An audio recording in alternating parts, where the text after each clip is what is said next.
From the CyberHub bunker and studio, you're tuning in to the CyberHub Podcast. And now for your host and CISO, James Azar. Merry Christmas and good morning, security gang. Welcome to our episode of the CyberHub Podcast this morning, December 24th, 2024. And if you're tuning in this morning, thank you. Thank you for tuning in. I know you're probably doing some last minute shopping. You may be listening or watching wherever you may, but thank you. So I want to start off. Today's shows are going to be a little different. Typically we do 8 to 9 stories. Today we're really doing 4 stories, plus we're going to watch Mike Walz, who's the incoming national security advisor to President Trump. I traveled to New York yesterday for today, right? So kind of boarded a flight in the morning, came back in the evening to go hang out with some awesome cybersecurity people in the city. And I was listening to the Ben Shapiro Sunday special. And in listening to the Sunday special, he had on incoming national security advisor, Mike Walz. So Mike Walz is a decorated Green Beret. He's a congressman. He's someone who's been in the defense of our nation, and now he's the national security advisor to incoming President Trump. And midway through the interview, he spoke about 2 things that we hold near and dear in the CyberHub Podcast community, and that's space and cyber. So I'm going to play just the part where he talks about space and cyber. It's about 3 minutes, and then we're going to analyze what this means for our nation. So before we get started, though, good morning, Merry Christmas, and my double espresso. Look at that foam. Look at just perfect.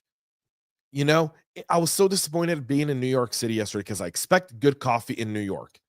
Not the case at all. I had crappy coffee, but great food. Coffee cup cheers, y'all. All right. Let me go ahead and bring this interview in with Mike Walz. So this is courtesy of the Ben Shapiro Show. It's the Ben Shapiro Show Sunday special at thedailywire.com. Here he is. Key pieces, and this is globally, but also particularly when it comes to China, and that's space and then cyber.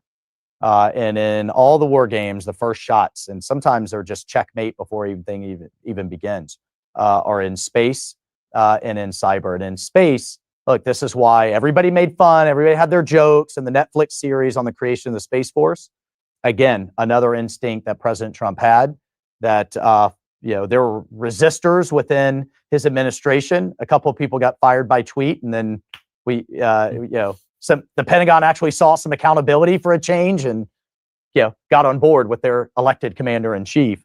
But incredibly important, and just a statistic, and why Elon and what he's done with SpaceX is so important. In 2018, the Chinese launched more into space than us and the rest of the world combined, just 6 years ago. Last year, SpaceX launched 80% of the global tonnage. And that's before Starship even comes fully online, which is going to take it by 10 to 100 to even 1,000x if he starts launching 1 per week over the next couple of years. So that is critical for what's up there. And for everybody out there saying, why the hell do I care? You touch space 7-8 times a day before 7 a.m. or 7-8 times before 7 a.m. You don't even realize our entire modern economy, agriculture, obviously global finance, telecommunications, how we get around, but how the world gets around, shipping, the military, what have you, with the GPS systems. The Chinese know that, are developing the capabilities to take it out, which would send our economy dark. And we have to be able to defend what's up there and what he's doing in terms of, a few years ago, they could take out a few big satellites, big battleship satellites that we had up there. Now, when you've got thousands of little ones circling around, you can't take them all out. And then in cyber, I think we just have to completely rethink it. Right now, we're totally on defense, and we keep trying to get better and better on defense. And the analogy I used back in the 50s, when you had the rise of nuclear ICBMs, we didn't respond to the Soviets by building better and better missile defenses. We responded by building better and better offense so that we both understood mutually assured destruction to keep the peace. We're not doing that in cyber. We're just totally focused on playing defense. And I think we need to change our doctrine when it comes to offense, because the Chinese are clearly not getting the message to knock it off. And when they shift, as they recently did, from spying and stealing to putting cyber time bombs in our critical infrastructure, the Volt Typhoon systems that were, or malware that was discovered. To me, that was a red line that was crossed, and we need to deal with it with a new doctrine. So that's Mike Walz, the incoming national security advisor to President Trump, talking about changing the national cyber doctrine, which has been adopted, right, and kind of been in play. And the reason I bring this to you is because I've heard a lot of national security advisor, current national security advisor Jake Sullivan, and previous, they don't seem to be very connected to what's actually in the battlefield for cybersecurity. And he said three things that really resonated to me that makes me understand that as a national security advisor, he understands the threats around cybersecurity, and he understands that the way we're treating it now is actually broken and requires rethinking.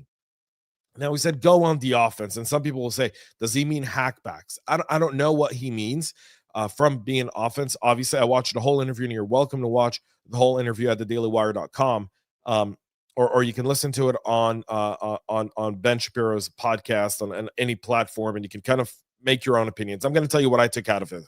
One, he actually speaks the language. Specifically, he's talking about space and cyber, and he's putting both of those in one next to the other. And that also tells me the other thing. The idea of the cyber force in the military is real with Mike Walz as national security advisor, meaning you're likely going to see cyber get stripped out of the Air Force, the Army, the Marine Corps, Navy, Coast Guard, and actually build an entire cyber force dedicated to cybersecurity as the seventh branch of the military, which might be a good thing, because I'm reading between the lines. Space Force, and he kind of talked about Space Force very early on, right?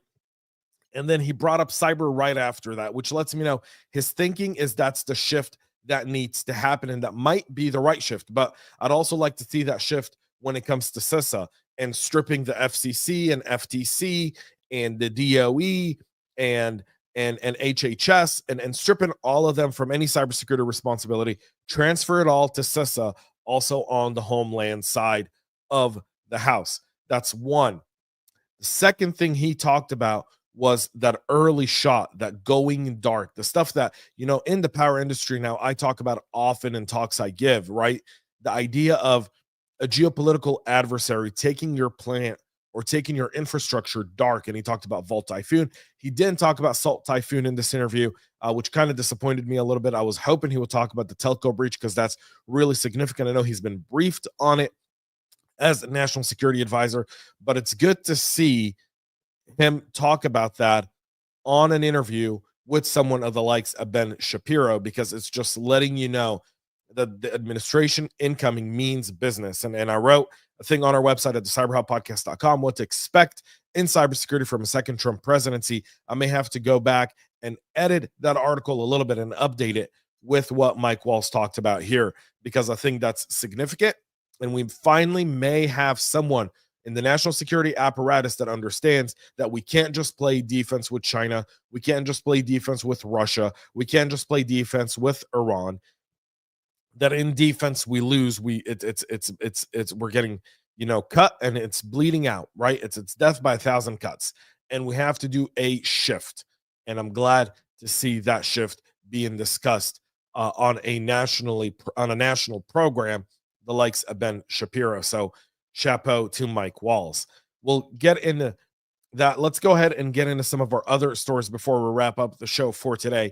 The NDAA got signed yesterday by President Joe Biden, allocates $3 billion to help telecom firms remove and replace insecure equipment in response to the Salt Typhoon breach.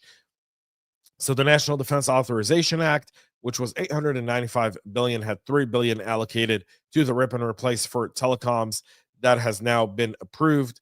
The bill also includes a watered-down requirement for an independent third-party study to study the feasibility of creating a U.S. cyber force. And again, what you just heard there is Mike Walz, the national security advisor, essentially making the argument that Space Force was good, and he'll likely make the argument that Cyber Force is good as well. So both of those now going through with the NDAA. So 2025 is poised to potentially be a very disruptive year regulatory-wise and strategy-wise for cybersecurity practitioners. Marriott and Starwood hotels. So if you're traveling this Christmas, you're staying at a Marriott, you'll be happy to know that the FTC, after 8 years, have finally found a resolution with Marriott and Starwood. Starwood, after 3 major data breaches that impacted more than 344 million customers globally. The order now says that Starwood and Marriott must establish and implement and maintain a comprehensive InfoSec program that encompasses encryption, access control, MFA, vulnerability management, and incident response plan, pretty much the basics of any program. They have to maintain policies to retain personal information only as reasonably necessary, so no data hoarding, implement logging and monitoring of IT assets to detect anomalous activities and security events within 24 hours. If Marriott didn't have a SIM, by all means, that's crazy. Conduct independent biennial assessments of their InfoSec program for 20 years and report any identified gaps that were addressed to the FTC. Provide a method for U.S. consumers to review suspected unauthorized activity in their loyalty rewards accounts, restore those points in cases of a breach, and inform the FTC within 10 days of any required notification to governmental entities. Between 2014 and 2018, Starwood and Marriott went through 3 different data breaches. They agreed to pay $52 million in fines to the FTC, and now this is the final part of that consent order. You know, all of those things Marriott already had. It's just putting them on paper, and maybe there's some accountability to this. We'll see that.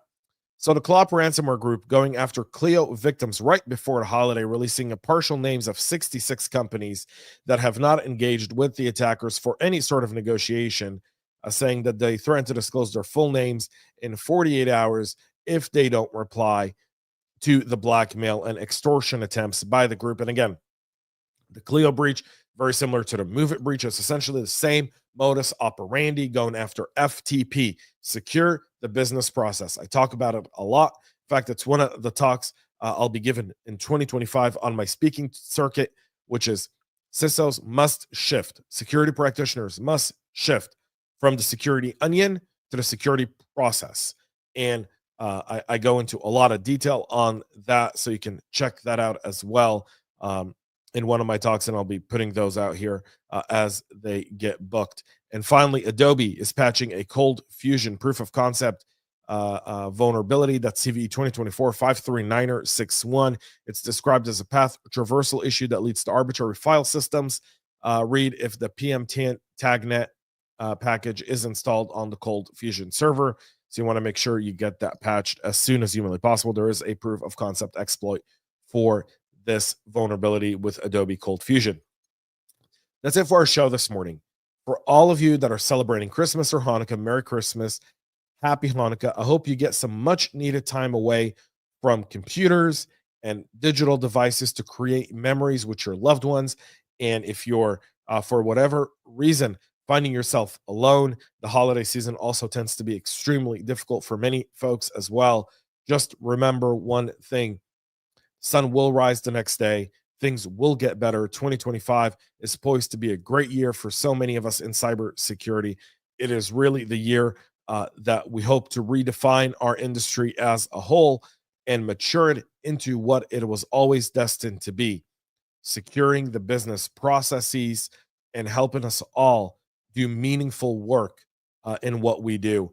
For all of your support this year, thank you very, very much. All of you that have tuned in, that have contributed, that have subscribed to our Substack at cyberhubpodcast.com and have been a financial supporter of the show. We're extremely grateful. We'll be doing a whole bunch of stuff also next year with some really cool swag coming to new subscribers. So don't go anywhere. We're obviously rebranded the show. So a lot of really fun stuff, right? Our new kind of logo, our new branding, really trying to get outside of just a podcast, but really into the community feel, and also additionally into really building a knowledge base that empowers you to become a successful cybersecurity practitioner. On behalf of myself and everyone here that helps make the CyberHub podcast an actual thing, like my friend Anthony Dugo, who designed everything that we've done in our entire rebrand. My buddy Brian Penny, who's all the music you hear on the show is from him. Very, very talented composer, and you can check out his work at Spotify. I want to thank them all, and I want to thank all of you. Merry Christmas, Happy Hanukkah, enjoy the holiday. We'll be back Thursday. We're off tomorrow. We'll be back Thursday. Hopefully nothing happens between then and we can have another fun show. I've got another great interview with Tulsi Gabbard that I'd love to share with all of y'all. So hopefully we'll get that up here on Thursday. Until then, have a great rest of your day. Have a great holiday. Spend time with your family. And most importantly, y'all, stay cyber safe. Thank you.